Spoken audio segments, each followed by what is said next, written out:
欢迎来到明星新闻 MKN Star News 频道，请订阅频道，所以大家不要错过当天最热门的新闻。我们今天的时事通讯包括以下内容：在补完34集之后，又等了一个周末，享受到了跟大家同步追大结局的快乐，但好像也不是很快乐。35、36集的更新引发了不小的争议之声，在剧集走入尾声，观众们却发现主角含量降低。很多剧情线悬而未决，依然在引发新的冲突，而所有的剧情中，男女主的感情线似乎一直在让位。观众们会有这种观感不难理解，因为本身就有大批观众是冲着迪丽热巴和任嘉伦的影响力来的，他们相当于用自己的声量为作品做出了背书。观众也没有无理取闹，只想看大明星，毕竟在剧情开篇阶段，雪三月和小山猫、林浩清，甚至顺德仙姬的戏份都获得不少好评。所以根本原因还是出在剧情本身，观众不只是想看主角，是想看主线戏份。那我们就来说说主线戏份差在哪。作为一个一口气追平34集的观众，观感恐怕更加明显。就是迪丽热巴饰演的季云和任嘉伦饰演的常毅，他们的主线剧情非常分散。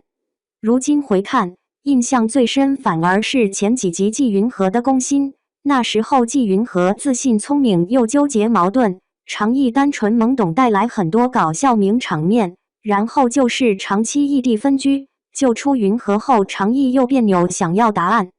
一天俩人话也不能好好说几句话。之后云和又不在了，又是长期异地分居，好不容易重逢，云和还没有记忆。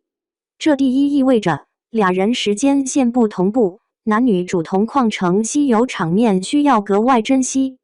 第二意味着他们的感情也是不同步的，这就让人感觉总是憋口气，以至于大家后期开始出现情绪，因为一直憋着没处释放。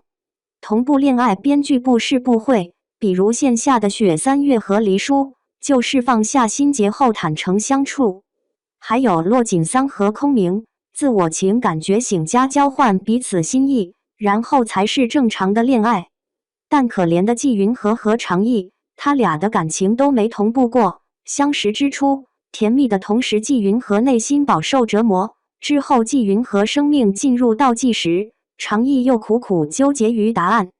再次重复，常毅放下所有执念，珍惜眼下的阿纪，可阿纪又没恢复云和的记忆。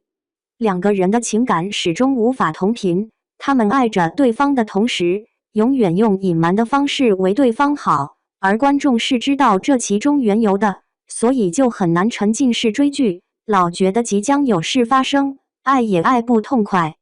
心疼，两对配角都能亲密无间地行走江湖，男女主两个人坦诚愉快地相处过一天吗？等季云和恢复记忆，常毅又要不行了。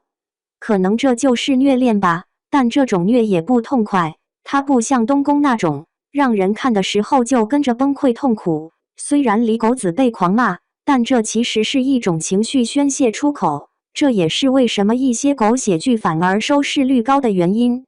但恰似故人归虐的又缺少爆点，常毅和云和都是有大智慧的体面人，你看不到他们痛哭流涕要死要活，他们的痛苦要不关着别人，要不关着自己，观众哭也哭不出来，骂也下不去嘴，那咋整？就只能吐槽剧本身了。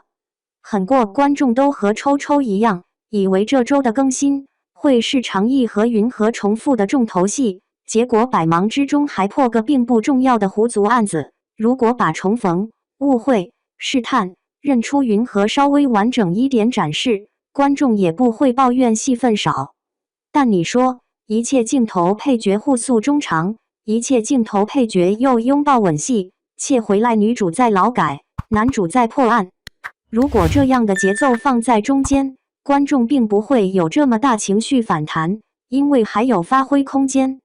但问题就在于，还有6集就要大结局了，还要处理仙师、仙姬和朱燕，还有林浩清那么悲情，是不也得交代一下？还有青鸟、程宇、天君，这些角色都不错，都卡在半空中了。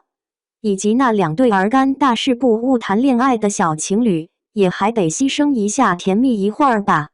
那云和恢复记忆和长义成婚等剧情，按理来说都应该撑满2集。这结局这么多重头戏，不赶场怎么演啊？要是所有这部剧每个6集都能演这么多东西，那它是神剧。但只有最后6集演这么多，就让观众跟着担心。